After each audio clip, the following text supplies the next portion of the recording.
Hello everyone and welcome back to Rabbit Reads, where we are a fourth of the way through the book after this chapter, for this is chapter 10, The Gal in Black. Stephanie was woken the next morning by the stereo playing very loudly indeed. Her dad had been trying to tune into a news station and the volume knob had snapped off. So instead of a quiet little traffic report, they were treated to Wagner's The Ride of the Valkyries at full blast. He had lost the remote control down the back of the sofa and hadn't the first clue how to turn the stereo off. The music reverberated through the floor and in the walls. There was no escaping the sheer power. By the time her mother had yanked the plug out of the socket, Stephanie was wide awake. Her mother poked her head in to say goodbye, and as her parents went off to work, Stephanie threw on a pair of jeans and a t-shirt. While she waited for Skulduggery to arrive, she thought about what would be a good name for her to take. Skulduggery had explained how the actual taking of a new name casts a seal around the old one. So if Stephanie took the name Crystal Hammer, she didn't plan on, then the name Stephanie Edgley would be instantly immune to any controlling spells. But while she only went by her given name, she was vulnerable. If she were to have a new name, it would have to be a name she wouldn't be embarrassed about in years to come. It would have to be something classy, and also something she felt comfortable with. Skulduggery had told her about people who'd taken names like Razor or Phoenix, and how he wouldn't advise anyone to take a name that seemed cool.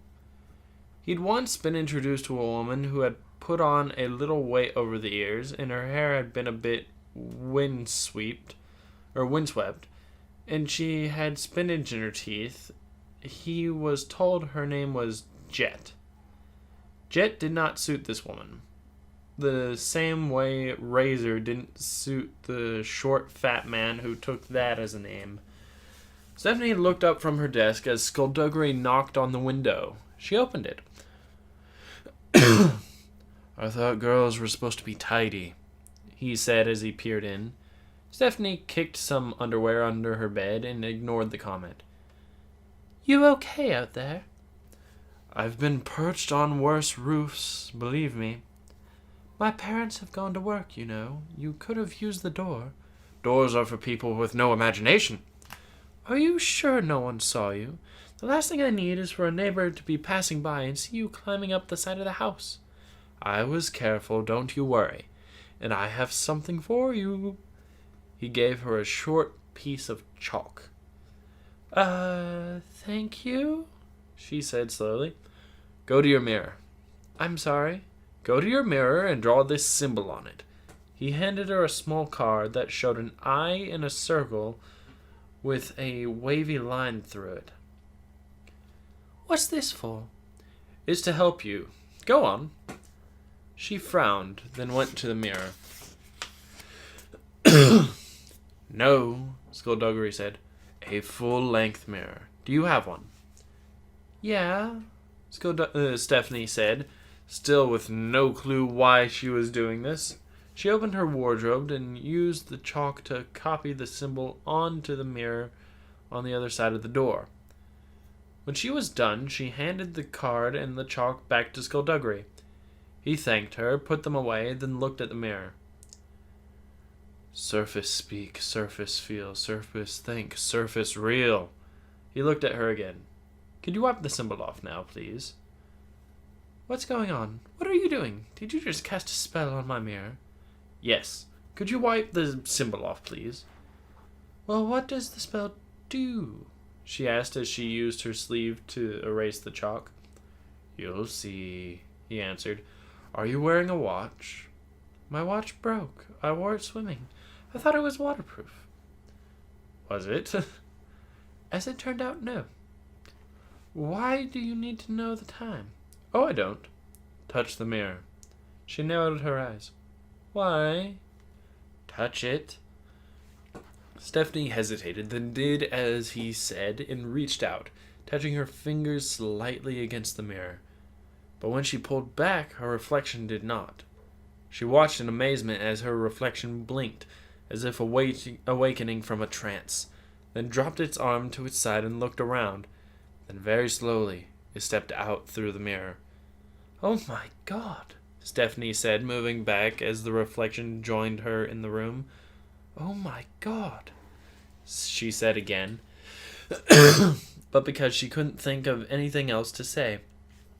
Skulduggery looked on from the window. "It will carry on with your life while you're away, so you won't be missed." Stephanie stared. "She's me." "Not she. It. And it isn't you. It's a surface copy. It walks like you, talks like you, behaves like you, and it should be enough to fool your parents and anyone else it comes into contact with. When you return, it goes back into the mirror, and the experiences and memories it has transfer to you."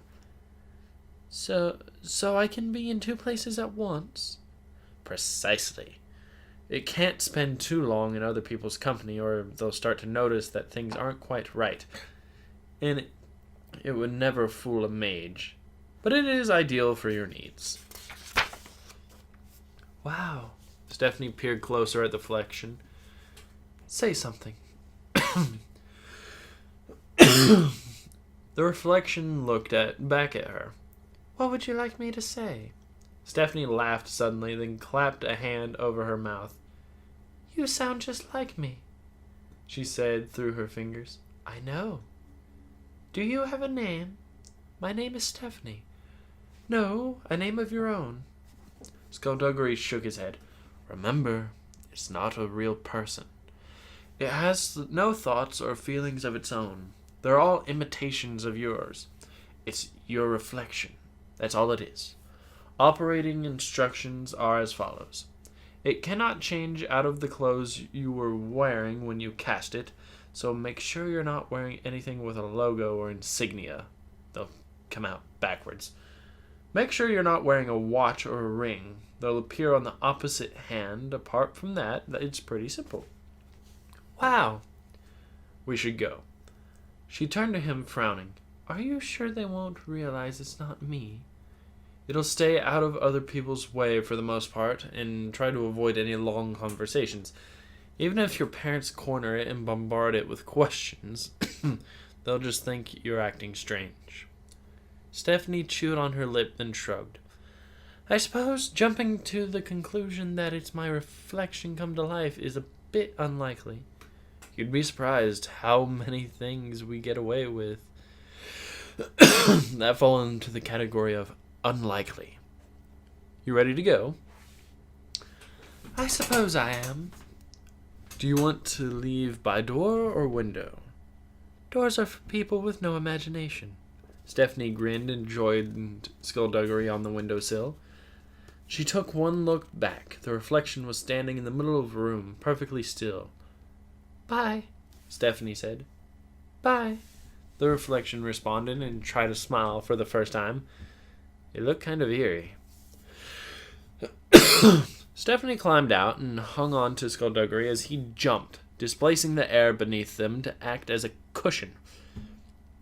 They landed gently and made it to the end of the road without any neighbors seeing them. But when they reached the pier, Stephanie's face fell. She stared in horror as Skulduggery marched onwards.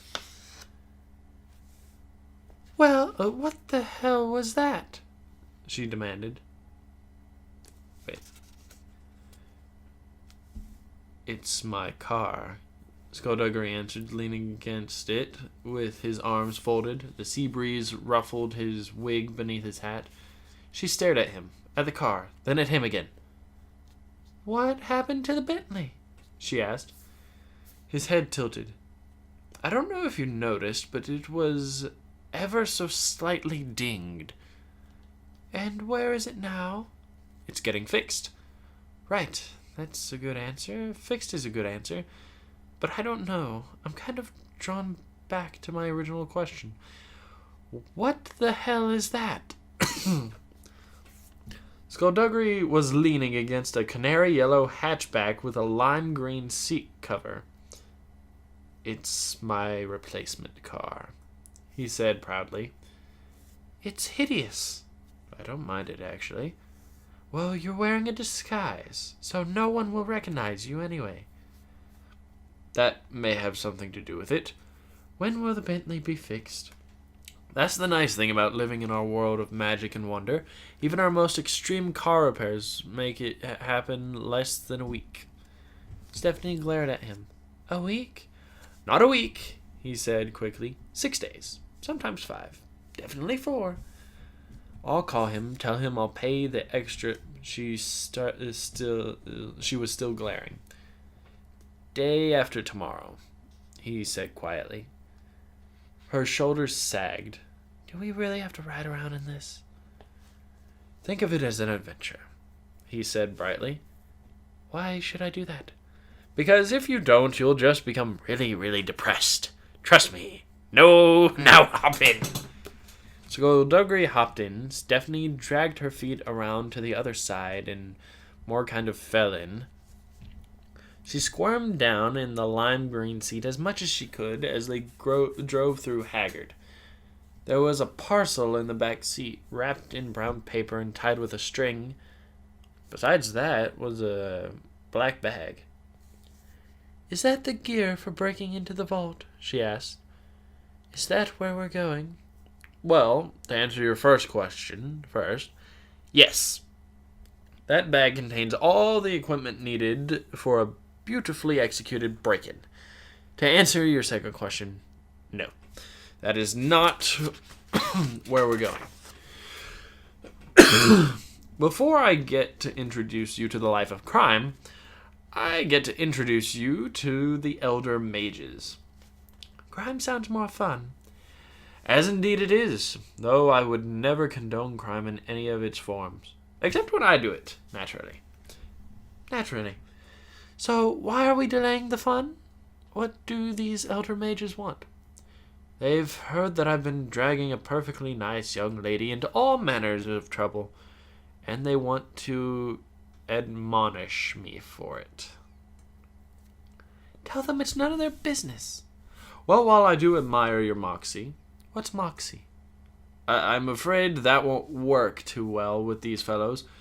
One thing you have to remember about the Elder Mages is that they're really old sorcerers." "Well, yes."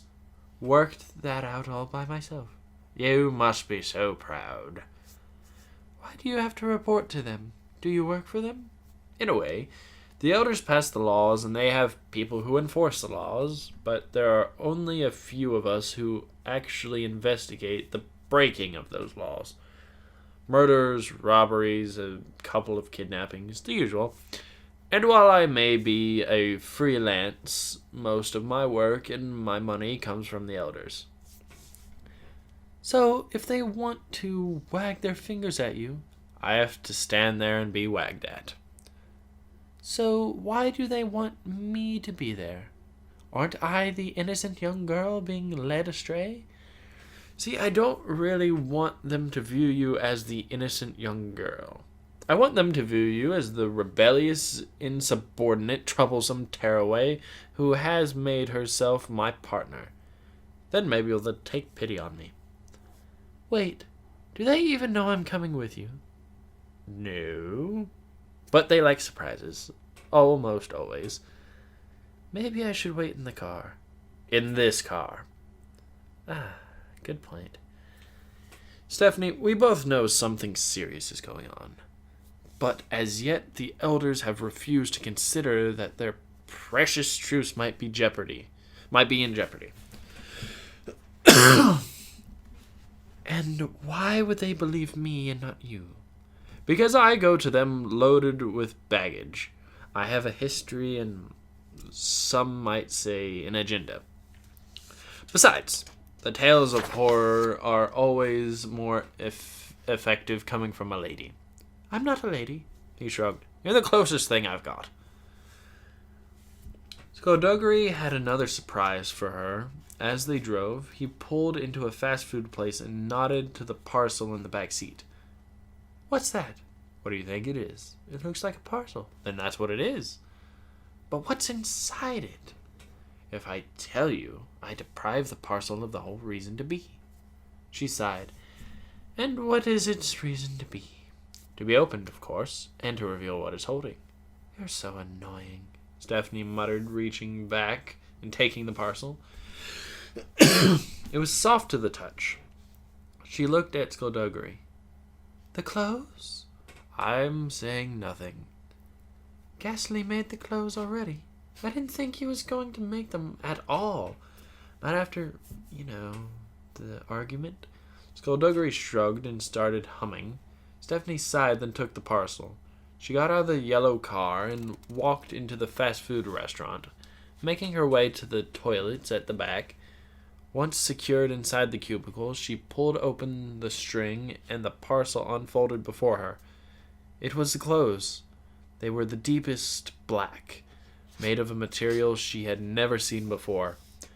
She got changed quickly, noting how perfectly everything fit, and stepped out of the cubicle to admire herself in the mirror.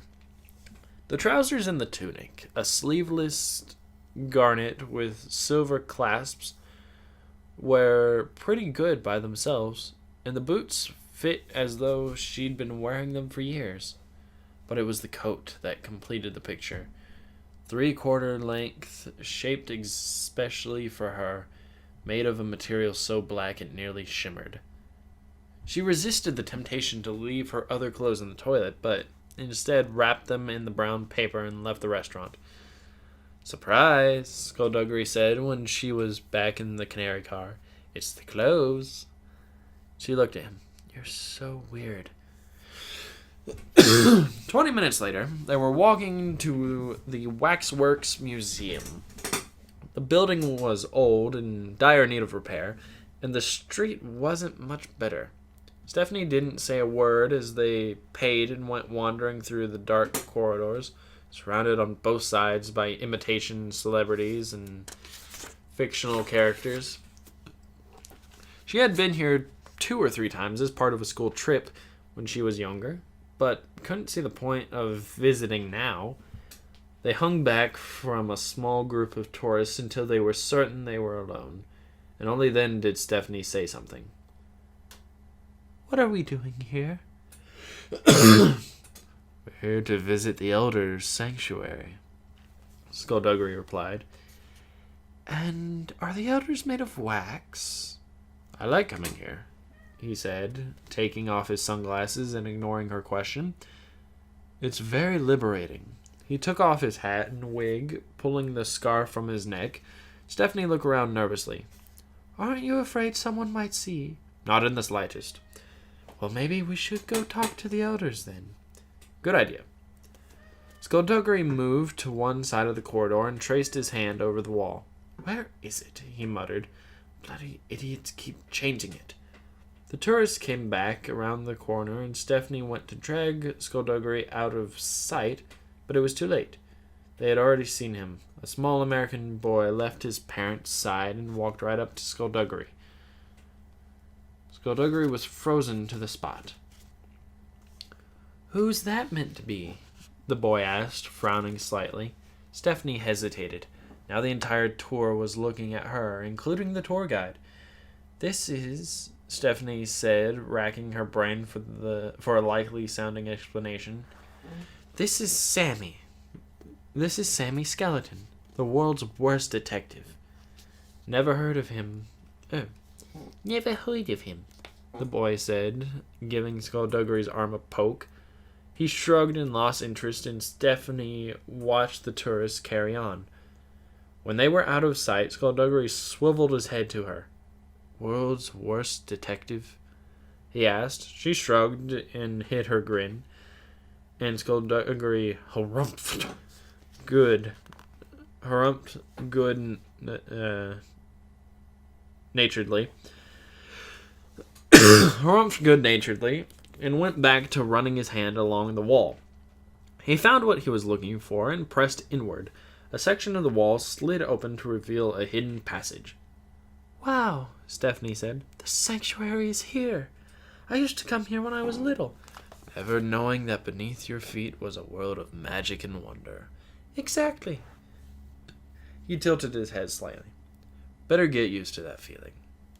She followed him in, and the wall sealed shut behind them. The staircase downwards was lit by torches that flickered in their brackets, but the closer they got to wherever it was they were going, the brighter it became. They emerged into the gleaming foyer of the sanctuary. It would have reminded Stephanie of the lobby to a high-tech company building, all marbled and varnished wood paneling, were it not the lack of windows. Two men stood guard among the far wall, hands clasped behind them, dressed entirely in gray, with long coats, and some sort of helmet with a visor that covered their entire face. They each had a scythe and a wicked-looking blade on a 1.5-meter staff strapped to their back. A slight man in a suit came out to greet them. "Detective," he said, "you are early. The council is not ready to converse. I can show you to the waiting room, if you wish." Actually, I might take the opportunity to show our guest around, if that's all right. The man blinked. "I'm afraid access is strictly limited, as well you know." I was going to show my friend the repository, Skulduggery said. The book, in fact. "I see. Well, as administrator of this sanctuary, I would have to accompany you, naturally." Wouldn't have it any other way. The administrator bowed and spun on his heel and led them down an adjoining corridor. They passed more people in gray uniforms as they walked. Stephanie was getting used to dealing with people with no eyes, no expressions, but there was something about them that unnerved her. Skulduggery, living skeleton though he was still fundamentally human. And yet these people who merely wore helmets to hide their faces seemed to her much more sinister. "Who are they?" Stephanie whispered as they walked. "Cleavers," Skulduggery replied in a low voice. "Security guards, enforcers, and army rolled into one. Dangerous individuals. Be glad they're on our side." She did her best not to look at them as they passed. "Where are we going?" she asked, trying to change the subject. "I'm taking you to see the Book of Names," Skulduggery said. "Some say it was created by the ancients, but the truth is no one knows exactly who really made it, or how it was made. It lists the names of every person living on this earth.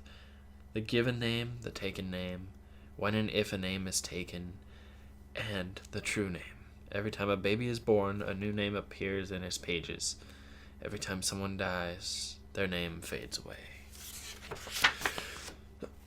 Stephanie looked at him.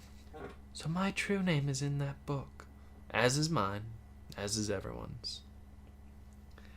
"Isn't that dangerous? If someone got their hands on that, they'd be able to rule the world." She let a few moments pass. "And I felt ridiculous even saying that." The administrator glanced over his shoulder as he walked. "Not even the elders open the book. It is too powerful. It can corrupt too easily. But they can't find a way to destroy it. It can't be torn, can't be burnt. It can't be damaged by any means we have at our disposal. If the legends are true, the book was created by the ancients. Then it stands to reason that only the ancients could destroy it.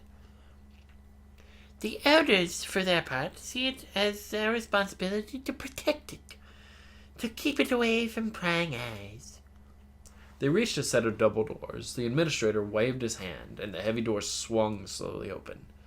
They walked into the repository, a large room with marbled pillars, which, as Skulduggery explained, housed some of the rarest and most unusual magical artifacts in existence.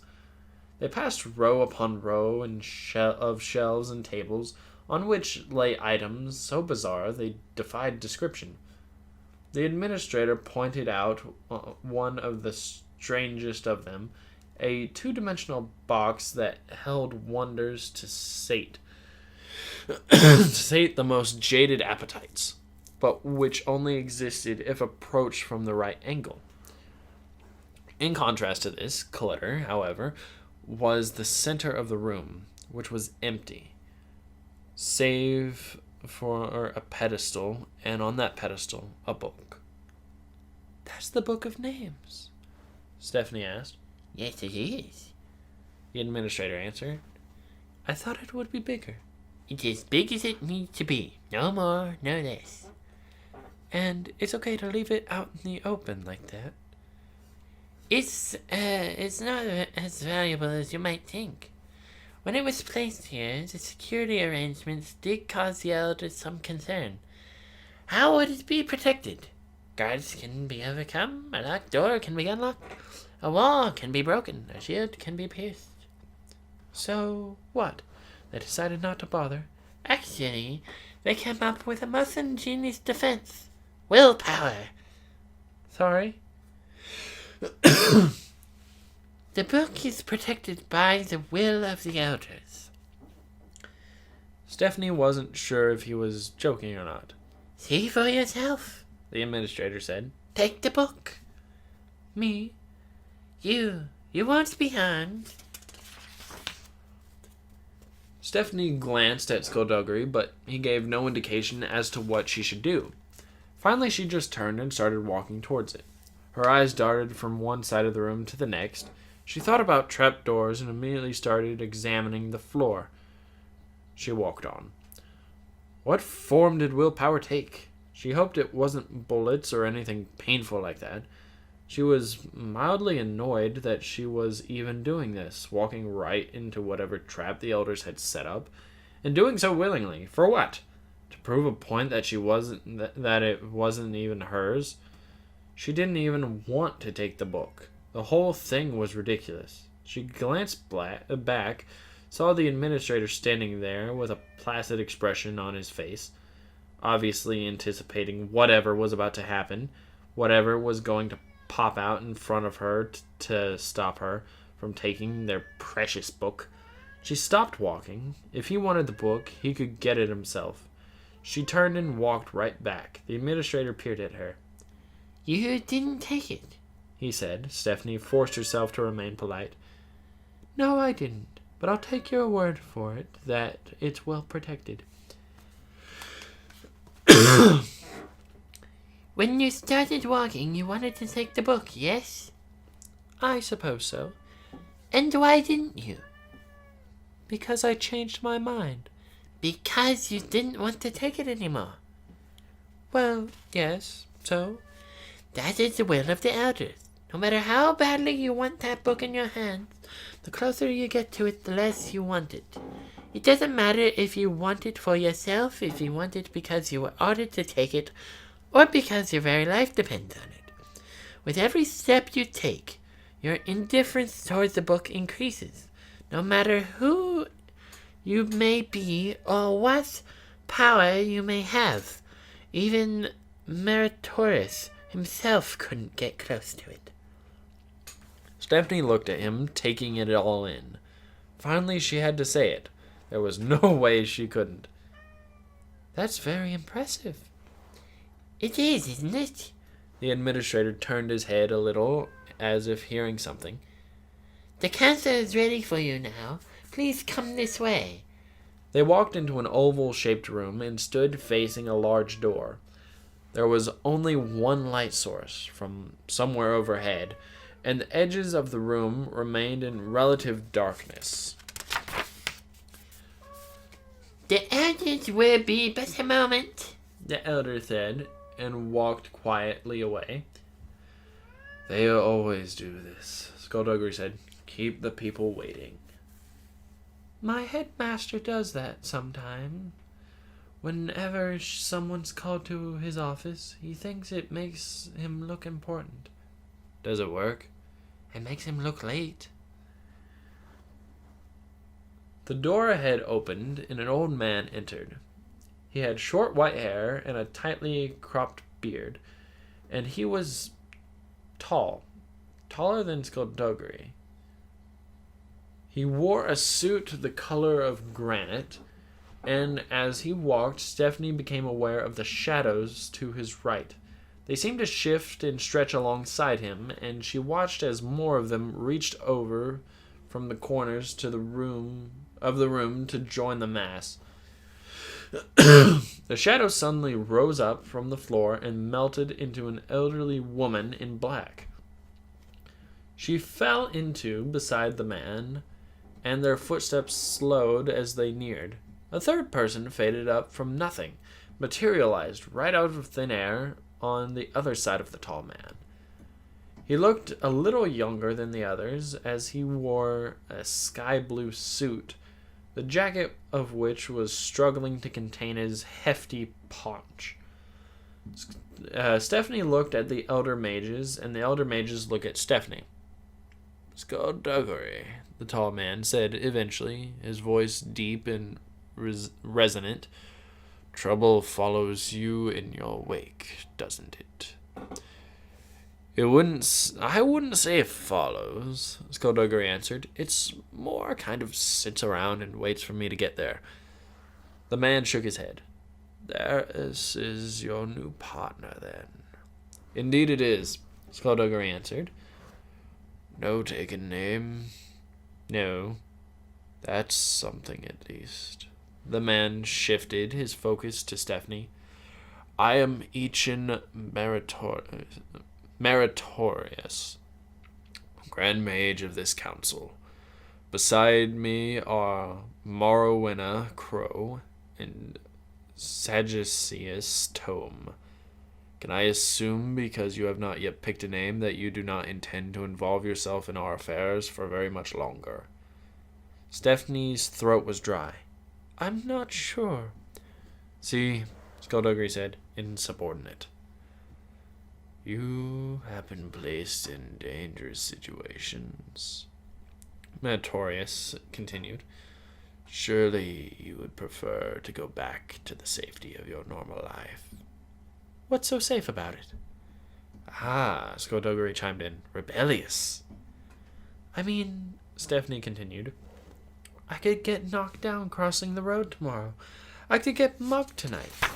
I could get sick next week. It's not safe anywhere."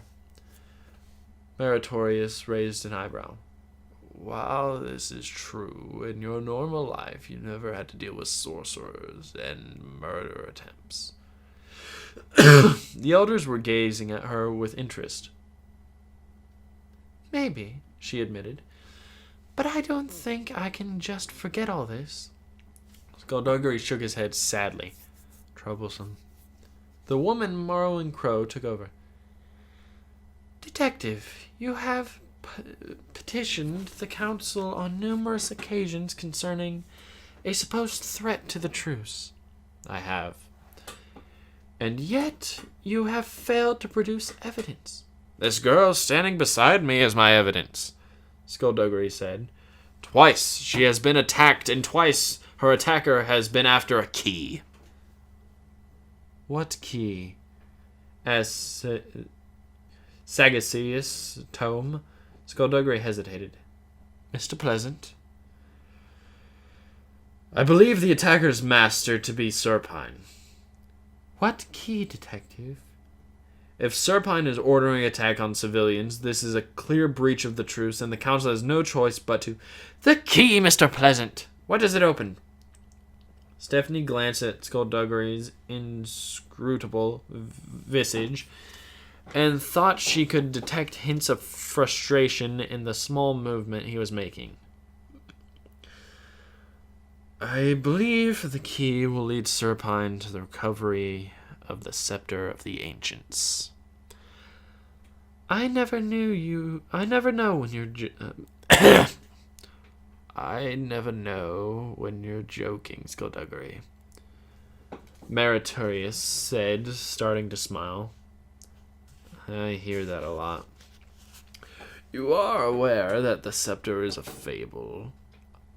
"I'm aware that it is thought to be, yes. But I'm also aware that Serpine has been working on tracking it down, and I believe Gordon Edgley may have done it." Nefarian Serpine is now an ally, said Sagarius Tome. Sagacious Tome. I need to remember there's no R. We live in a time of peace. We live in a time of fear, Skulduggery said, where we're too scared or of upsetting the status quo to ask the questions we need to be asking. Skulduggery. Meritorious said, we all know what Serpine did. We all know the atrocities he has committed in the name of his master Malevolent, and for his own gains. But for as long as the truce holds, we cannot act against him without good cause. He has ordered the attack on my companion. You have no proof. He murdered Gordon Edgley. But you have no proof. He is after the scepter, which does not exist. Meritorious shook his head sadly. I'm sorry, Skulduggery. There is nothing we can do. As for the girl, said Morrowinia, we had hoped her involvement in all of this would be minimal. She's not going to tell anyone, Skulduggery said quietly. Maybe so, but if she takes one more step deeper into our world, it may be impossible for her to step out again. We want you to consider this carefully, Detective. Consider what it would mean. Skulduggery gave a slight nod of acknowledgement, but said nothing. Thank you for your agreeing to meet us. Meritorious said, you may leave. Skulduggery turned and walked out, Stephanie right behind him. The administrator hurried over. I know the way out. Skulduggery growled, and the administrator backed off. They passed the cleavers, standing as still as the wax models above them, and climbed the staircase out of the sanctuary. Skulduggery donned his disguise, and they walked back to the Canary car in silence. They had almost reached it when he stopped and turned his head. What's wrong? He didn't answer. She couldn't see anything beneath his disguise. Stephanie looked around, paranoid. It appeared to be a normal street, populated by normal people doing normal things. Granted, the street had potholes and the people were scruffy, but there was nothing out of the ordinary. And then she saw him. A tall man, broad and bald, his age impossible to gauge. He walked towards them like he had all the time in the world, and Stephanie stood by Skulduggery and waited. Mr. Pleasant, the man said when he had reached them. Mr. Bliss? Stephanie looked at this man. He radiated power. His pale blue eyes settled on her. And you must be the girl who attracted all sorts of attention. Stephanie couldn't speak. She didn't know what she would have said, but she did know that her voice would have been thin and reedy if she tried. There was something about Mr. Bliss that made her want to curl up and cry. I haven't seen you in a while, Skulduggery said. I heard you retired. There was something peaceful about Mr. Bliss's eyes, but it wasn't the calming kind of peaceful. It wasn't a peaceful that comforted her and made her feel safe. It was another kind of peaceful. The kind that promised you no more pain, no more joy, no more anything. So, this chapter is quite long, so I'm going to leave this one here and carry this up next week. So, yeah, catch you guys then. Just kidding. Instead, what I'm going to do is I'm just going to replay this clip and finish this chapter. No more anything. Looking at him was like looking into a void with no beginning and no ending. Oblivion. The elders asked me to return, Mr. Bliss said. These are troubling times, after all. Is that so? The two men who had Serpine under surveillance were found dead a few days ago. He is up to something. Something he doesn't want the elders to know about. Skulduggery paused. Why didn't Meritorious tell me this? The truce is a house of cards, Mr. Pleasant. If it is disturbed, it will all come down. And you are known for your disturbances. The elders hoped my involvement would be enough of a deterrent, but I fear they have underestimated Serpine's ambition. They refuse to believe that anyone would benefit from war. And of course, they still think the scepter of the ancients is a fairy tale. Skulduggery's voice changed, but only slightly.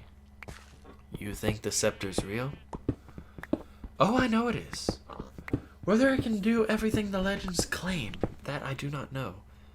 But as an object, the scepter is quite real. It was uncovered during a recent archaeological dig, as I understand it. Gordon Edgley had been searching for the scepter for some time, as part of his research for a book about the Faceless Ones, and he paid a substantial amount of money to gain possession of it. I imagine he worked to verify its authenticity, and once he had it done, he realized he couldn't keep it, nor could he pass it on. Gordon Edgley, for all his faults, was a good man.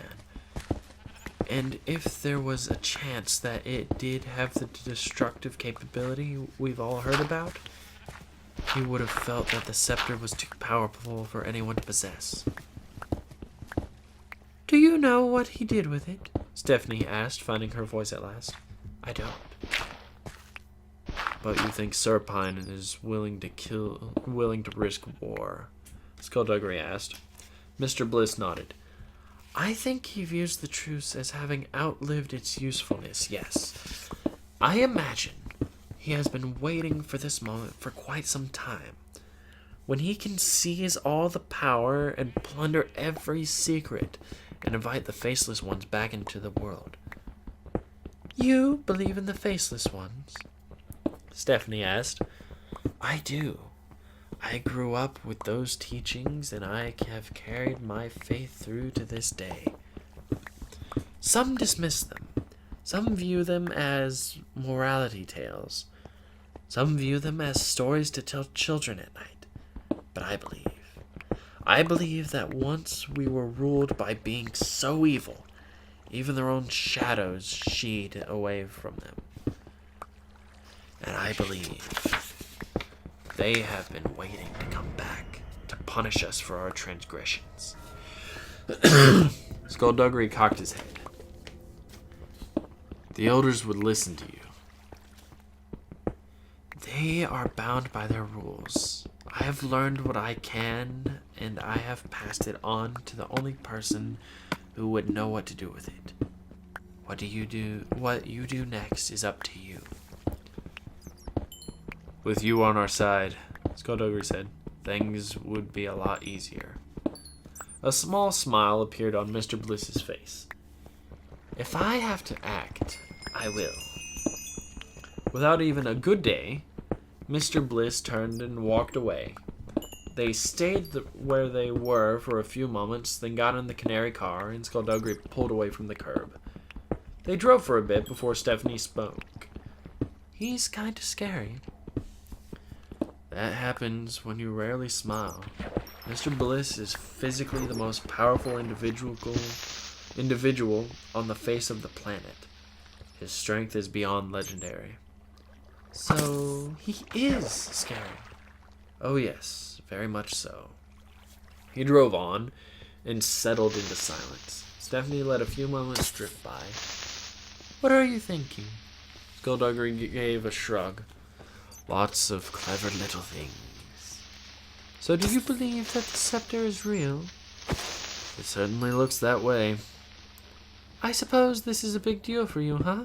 Finding out that your gods really existed? Ah, but we don't know that. If the scepter is real, its true history could have been mixed up with the legends. Its existence does not prove that it was used to drive away the Faceless Ones. Funny, I wouldn't have thought that a living skeleton would be such a skeptic. So what's our next move? Skulduggery was silent for a bit. Right, well, we've got to work out what we need.